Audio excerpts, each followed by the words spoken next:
Hola a todos, un gusto. Estoy muy feliz de estar con ustedes en este encuentro, en el Congreso número 11 de la Asociación Venezolana de Psicoterapia, ¿no? En esta mesa, además, que comparto con queridísimas colegas para poder reflexionar y para poder ver distintas miradas que ya desde hace un rato la migración ha traído a nuestro país. Yo quiero conversar con ustedes acerca de la migración-retorno, que es un fenómeno que creo que se va a empezar a tejer en nuestro cuerpo social y en nuestro colectivo. Inicio mis reflexiones. El trabajo se llama Me fui a volver, espejismos y desencuentros en las fronteras ante el retorno. En septiembre del año 2017, yo cumplía un año de haber emigrado de Caracas a la ciudad de Quito. Habían sido 12 meses de renacimiento, muertes simbólicas y vivencias de un duelo migratorio que se ha transformado lentamente en la experiencia sufrida de habitar mi ser en el mundo andino desde la posición psíquica del exilio. En este estar, lejos de mi tierra y de mis afectos más íntimos, sufrí una experiencia de exclusión que tambaleó las fibras más profundas de mi alma. Era la primera vez que era segregado de un lugar y de un grupo por pertenecer a un territorio distinto del que hacía vida en ese momento. Este acto de xenofobia y de otricidio me dejó atormentado, aturdido y un poco desolado. Fantaseé con un regreso a mi Caracas natal. Sin embargo, decidí resignificar esta experiencia y aposté a un florecimiento de mi ser en estas tierras que, aunque sean áridas, frías, rocosas y montañosas, siempre estoy anhelando el horizonte que se observa desde las orillas de cualquier playa del Caribe.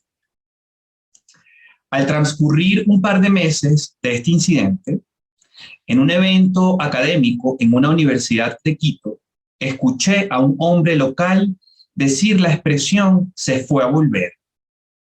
Perdido un poco en esta torre de Babel, por no comprender lo que esto significaba, le pregunté a un conocido y me comentó que era un vocablo usado en las serranías del Ecuador para expresar que alguien se había ido a hacer una actividad y que regresaría lo más pronto posible.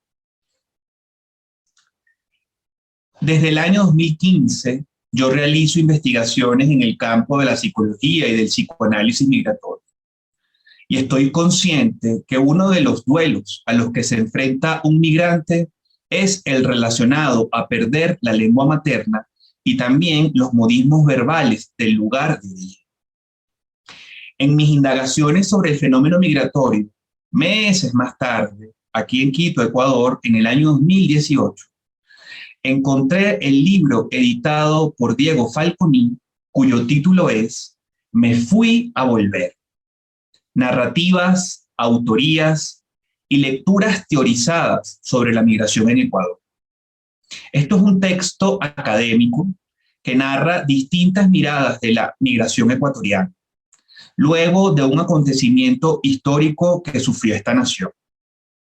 Un feriado bancario que impactó socialmente, emocionalmente y políticamente a su población, liquidando a su cuerpo social y obligando a los ciudadanos ecuatorianos con precaria liquidez económica a tener que buscar otros horizontes, lejos de sus fronteras, movilizando a un gran porcentaje de sus habitantes a países como Estados Unidos, España e Italia, con la finalidad de poder reconstruir su existencia y la de los familiares ecuatorianos insiliados en la mitad del mundo. Gracias a este hallazgo sincronístico y a la similitud de la historia entre Venezuela y Ecuador, países que desde 1999 atraviesan en su tejido social el éxodo de sus pueblos, es que escogí el título de estas reflexiones que comparto con ustedes. con la finalidad de compartir una arista del fenómeno migratorio, como lo es la migración-retorno. En el capítulo introductorio de este libro, Falconi cita al poeta Jorge Adón, quien en 1990 escribe en su texto lírico llamado Ecuador lo siguiente, y cito: cariada de caries, cariada el alma, duele en el nervio la raíz. Ese pasillo y yo, perro de Pavlov, voy de un salto a sentarme en la puerta de la hojalatería. Allí siempre era de día, a husmear la calle, por la que me fui a volver y me siguen pegando. Cuando no se tiene patria, todavía, sino una tristura irremediable debajo del orgullo, patria es el bolsillo de la memoria. Fin de la cita. Cuando problematizamos la noción de patria a través del me fui a volver, ubicamos a Ecuador y a cualquier nación que ha estado atravesada en su cuerpo social por la migración en una perspectiva de difuminación identitaria. Sin embargo, al estar este país andino situado en la línea ecuatorial del planeta, podríamos inferir con una astucia poco picaresca que esta posición geográfica genera una separatio alquímica que ha impactado en su identidad cultural, fundando así en su colectivo diversos complejos culturales, como por ejemplo el complejo de inferioridad, el complejo emocional del resentimiento, el complejo de castas, muy estudiado por Vladimir Serrano, y una cierta actitud de malinchismo, que es esa actitud de traicionar lo propio con la finalidad de exaltar lo extranjero. Y también podemos argumentar que hay heridas muy vigentes que dejó el proceso de colonización, generando fisuras en el cuerpo psíquico y social de este país, ocasionando sufrimiento y pesar en la dupla arquetípica del conquistador-conquistado, donde la migración tuvo un papel muy protagónico. Empleando la imagen poética de este poeta Adón y adentrándonos a nuestro presente caribeño, podríamos aseverar que nuestra patria, Venezuela, está moribunda, pero también tiene mucha tristura. Ya Luis Sanz, un analista junguiano venezolano que falleció en el 2012, en su trabajo Venezuela, una paciente acomplejada, lo expresaba claramente al argumentar que parte de nuestra identidad cultural está conformada por un sentimiento de inferioridad por pertenecer al tercer mundo, también por esa viveza criolla que nos hace transgredir las leyes y las normas, un marcado rasgo de omnipotencia e inmadurez que nos convierte en un colectivo con una poca capacidad de reflexión y de introspección, y un eje narcisista que lamentablemente, a modo de defensa, paliativamente compensamos con nuestra manía caribeña y con ese chéverismo, porque para nosotros siempre todo está chévere. La realidad venezolana actualmente es muy compleja de analizar. Si concientizamos nuestros complejos, nuestros enredos, eso nos va a movilizar emociones y sentimientos como la ira, la tristeza, el resentimiento y el miedo. Ante estos aspectos convulsos, cargados de incertidumbre, como es el título de este congreso, ¿no? Me pregunto, haciendo un juego de palabras desde el me fui a volver, ¿a dónde deseamos regresar y de dónde vamos a volver? Ya en un trabajo presentado en el 2018, yo hablaba del incilio y del exilio, y yo considero que tanto inciliados como exiliados venezolanos añoramos el hogar donde transcurrió nuestra niñez. Añoramos el lenguaje singular de esa primigenia morada.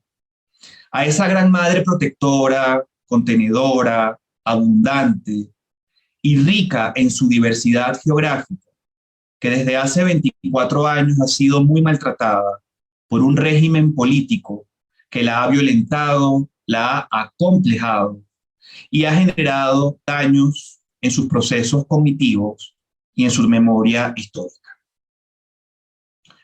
Esta situación sin duda ha sido muy traumática y ha disociado nuestro pensar, nuestro actuar y nuestro sentir como colectivo, y ha impulsado a un cuarto de nuestra población, un cuarto, es decir, al 25% de los venezolanos, a habitar otras fronteras por el desasosiego y la desnutrición de una madre patria que a cuentagotas alimenta a sus hijos con leche agria.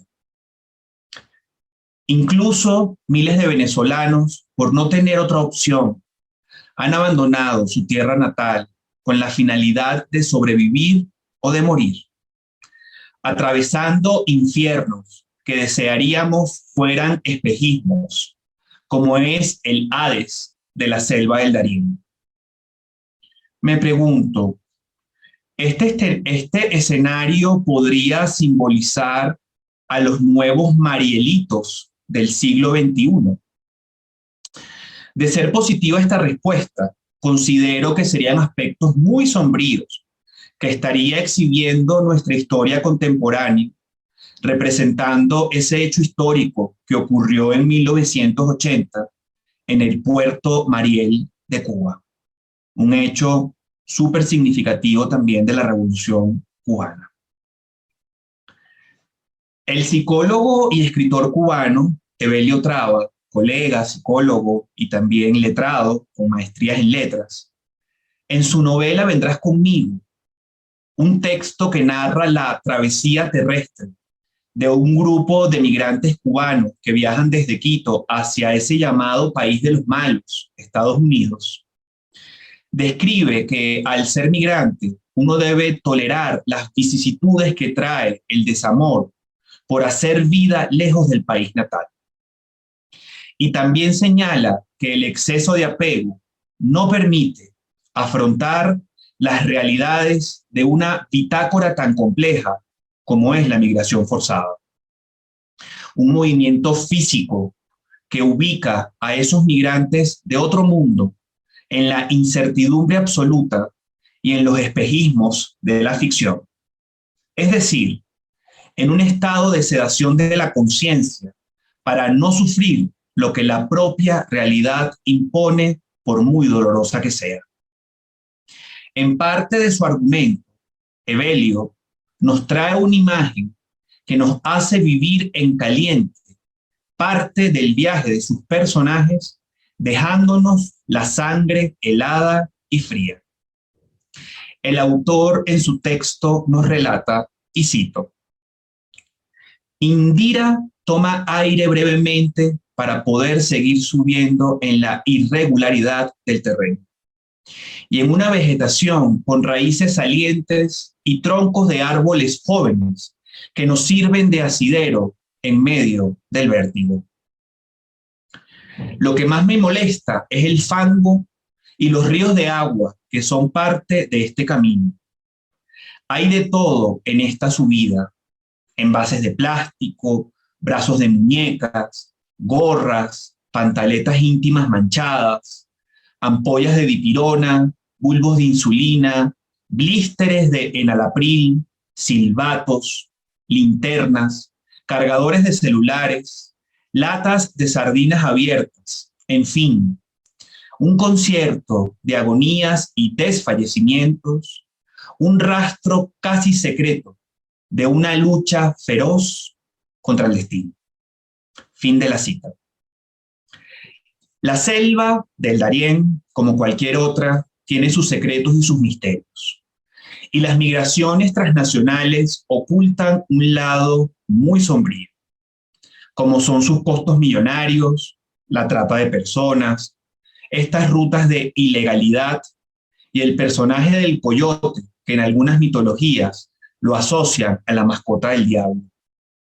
Un ser que juega al papel de estafador, de embustero, y que con su oficio cargado de avaricia, de deseo e imprudencia, ofrece realidades y espejismos de vida y muerte, matizados de anhelos por una historia mejor, por un sueño americano.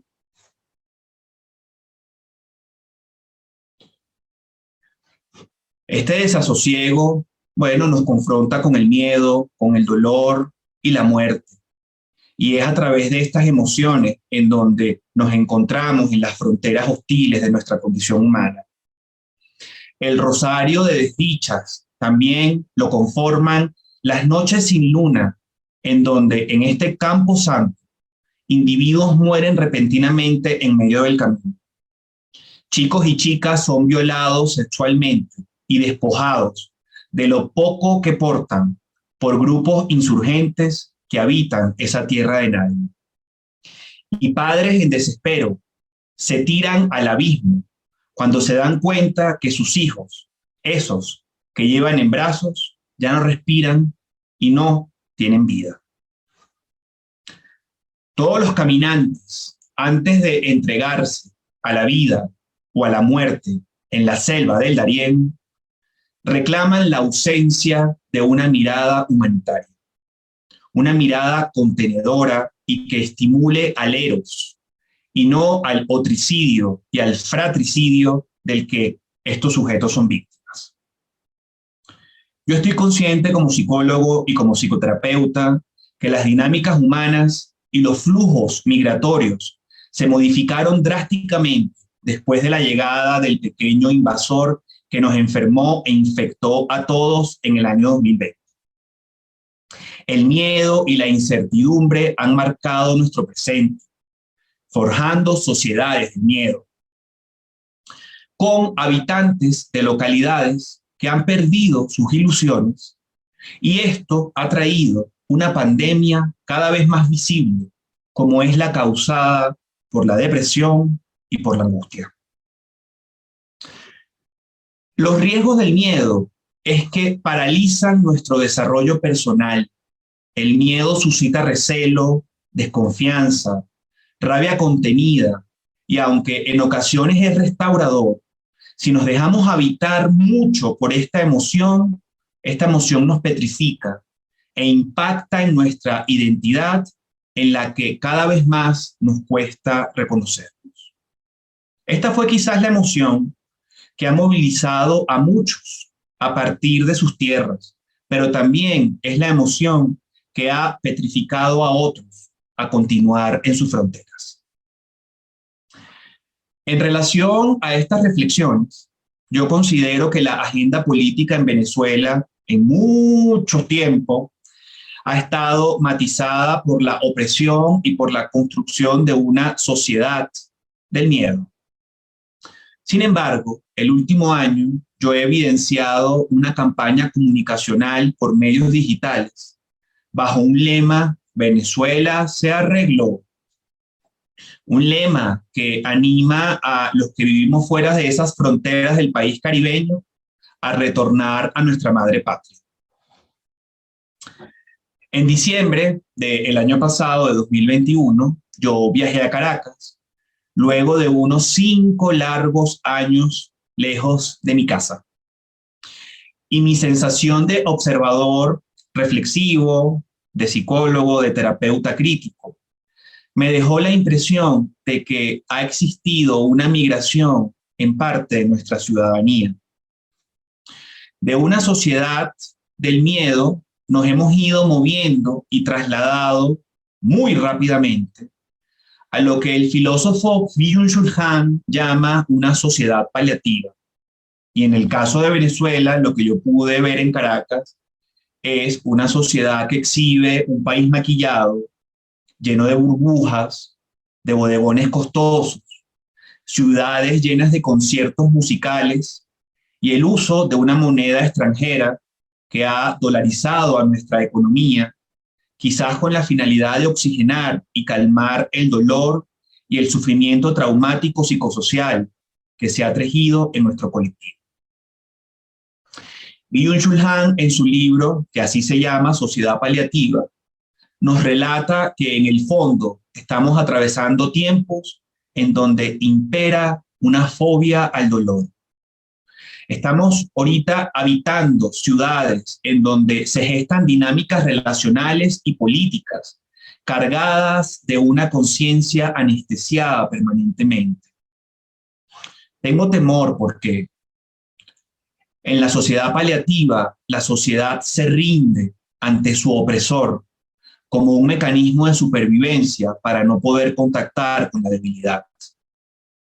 En esa sociedad paliativa, los ciudadanos están enmudecidos, pero también están asfixiados ante la excesiva positividad que hormiguea el tejido social por la sensación de haberse traicionado y por la sensación de haber construido una cultura de complacencia. El individuo que es obligado a ser feliz no es consciente de su sometimiento. En el espejismo de su felicidad se siente libre y realizado. El imperativo de ser feliz genera una presión más devastadora que el imperativo de ser obediente. En las sociedades paliativas, la vida es indolora, en donde hay un estado de felicidad maníaca permanente que ahuyenta el dolor. Yo creo que esto es una sociedad que deja de ser una sociedad en donde habita la vida humana. La vida que suprime al dolor se extermina a sí misma. La vida sin dolor ni conciencia de muerte es una vida de sujetos que a modo de zombies son muertos vivientes. Quizás el precio de ser felices, de vivir en burbujas, en esos espejismos, se alcanzan al costo de nuestra propia vida. Sin duda, estamos escribiendo un nuevo capítulo en nuestra historia migratoria en Venezuela. En este proceso que se está ahorita construyendo, yo me pregunto si estamos listos para poder recibir a ese que hace un par de años nos abandonó. También me pregunto si se activará el campo arquetipal de la traición a través del llamado complejo de Caín. Me pregunto cuán consciente está en nuestro colectivo la llamada conciencia de fracaso de López Pedraza. Yo sé que cualquier país es deudor de sus emigrantes y la diáspora venezolana es el ejemplo más tangible del fracaso y la derrota que tiene nuestro país. Este éxodo aboga una deuda moral, pero también una deuda incuantificable en divisas que se han enviado a las fronteras venezolanas para la subsistencia de los afectos más íntimos de las personas que hacen vida dentro de las fronteras de Venezuela. ¿Estamos dispuestos como colectivo a perder eso?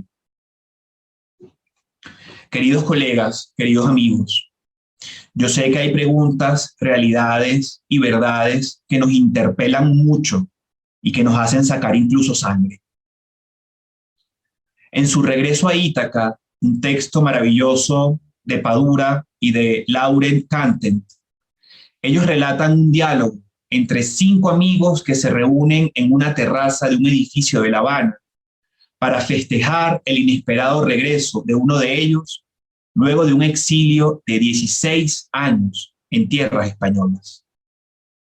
El guión de Padura está inspirado en algunos episodios de su libro La novela de mi vida y sitúa a este grupo de cincuentones cubanos habaneros que con ironía, tomando vasos de whisky, intentan ahogar sus penas para emborrachar los remordimientos que ha dejado en su historia el estudio, el trabajo y el fusil. Ese lema revolucionario con el cual se creó el nuevo hombre cubano. Amadeo, el escritor que está retornando a La Habana, relata lo siguiente en el texto y cito: en una explosión contra sus amigos les dice: está bien, no los jodo más con mis mierdas, ¿Por qué yo tendría que lamentarme si ahora yo tengo un techo, un buen abrigo, un computador con internet? Ya visité Francia, Holanda, me quité la picazón de ir a Italia. Pero tú sabes lo que pasa y lo que tú no quieres oír, pues que yo estoy más solo que el carajo, que me aburro, que no es lo mismo decirle a ustedes que a los de por ahí, lo que vi en Italia, en Holanda, en Francia, y sobre todo que yo no he podido volver a escribir, no he podido a volver a escribir de verdad. Rafa, su amigo pintor, que nunca salió de La Habana, le contesta, y yo, Amadeo, a pintar de verdad. Y mírame aquí, yo no me fui para ningún lado. Yo sé que ustedes creen que eso es muy fácil. Tú lo sabes bien, Amadeo. Cuando algo se jode dentro de uno, a veces no hay manera de arreglarlo. Y lo mío creo que es una fractura definitiva. Fin de la cita.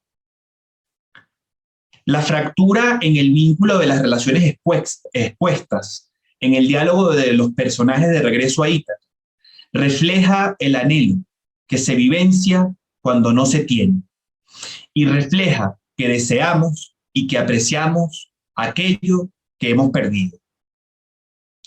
La fantasía de retorno es inherente al fenómeno de la migración. En la migración-retorno, sea este tipo de migración prevista o forzada, es posible siempre que el emigrante retornado constate a su vuelta que el país y que él mismo se han transformado, porque retornar a casa es como emigrar otra vez. Quien se marcha del hogar ingresa en otra dimensión social. Ya no le es dado vivir el presente en el marco social representado por el hogar, porque lo abandonó. Y al haber reemplazado ese hogar a esas experiencias vívidas de recuerdo, esas experiencias solo se mantienen vivas en lo que el hogar significaba, hasta el momento en que ese hogar se abandonó. El retornado va de dificultad en dificultad. Si le resultó difícil adaptarse a la sociedad a la que emigró, al regreso a su hogar, se encuentra con la desagradable sorpresa de que también le va a resultar un mundo desconocido e inclusive un mundo hostil. Y partiendo de esa hostilidad, de esa herida, es que como psicoterapeuta hipotetizo la activación del complejo de Caín en nuestro cuerpo social. El fratricidio es una posibilidad que hemos dejado siempre en sombra porque la hemos negado. En el mundo actual, que cada vez más pierde el simbolismo de la jerarquía, en estas épocas que estamos viviendo de destitución de la autoridad y de las representaciones de la autoridad, los hermanos, los paisanos, podríamos devorarnos violentamente con la finalidad de reparar las heridas de abandono que ha promovido los múltiples movimientos migratorios. En el odio al otro, creamos al adversario a través de la segregación. Y es en esa separación que nos junta, pero que además nos separa, donde se funda el lazo fraterno. Los venezolanos ya no solo estamos atrapados en el campo de la añoranza por la herida de la nostalgia. La errancia de nuestro deseo es de que ese deseo no encuentra objeto. Y eso ocurre porque nuestra madre patria está perdida. Desde el campo arquetípico sombrío del padre, en los últimos años, todos los que hemos nacido en Venezuela, estemos dentro de sus fronteras o no, hemos sido condenados en lo vincular por la transferencia de odio del deseo del padre a discriminarnos. Y de ahí la génesis del complejo. Este malestar resentido ha intervenido nuestro modo de estar y de ser. El delirio de traición y la incapacidad para duelar un vínculo nos ha llevado al horror de la soledad. Ha muerto el prójimo, como dice Luigi Soja. Los tiempos veloces y violentos de pérdida de solidaridad y ansiedad por la incertidumbre nos ha colocado en el incumplimiento del mandamiento no matarás. Y no es no matarás al padre, no es no matarás a la madre, no es no matarás a ese parricidio que el psicoanálisis fundó en su complejo edípico, es no matarás al hermano. Finalizando, queridos colegas, y queriendo retornar al Me Fui a Volver, como profesionales en el campo de la psicoterapia, siento que tendremos que resignificar nuestras idas y vueltas. Debemos reposicionar lo teórico, lo ideológico y lo técnico. En el espacio sagrado de escucha, yo anhelo una transformación profunda de estos pesares y malestares humanos contemporáneos. Podemos dejar de estar para volver a residir. Sin embargo, del alma, esto no es posible. Me fui a volver una expresión de movimientos, de traslados, de retornos, de continuidad, de encuentros y desencuentros. En esta era de las migraciones, donde los ciudadanos huyen de países para habitar no lugares, para encontrarse con los no nombres, la reconstrucción de un colectivo se delimita en las fronteras de la añoranza por eso que fuimos. Lejos, cerca, arriba, abajo, al norte o al sur, la diáspora venezolana narra otro capítulo de su historia, a través de ese in-between o espacio de transición que ahora la migración retorno nos está dando. Apostando por la memoria histórica, apostando por una investigación seria en el campo del psicoanálisis migratorio, la profesión de escucha puede fungir como algo transgresor, pero también como algo que dinamiza la transformación de las fronteras, generando miradas críticas y reflexivas. Con Eros, con esa conexión yo-tú, creando emoción y lenguaje, siento yo es que podemos atravesar los puentes con la alteridad y con aquello que nos guste o no, siempre va a retornar. Muchísimas gracias. Un gran abrazo.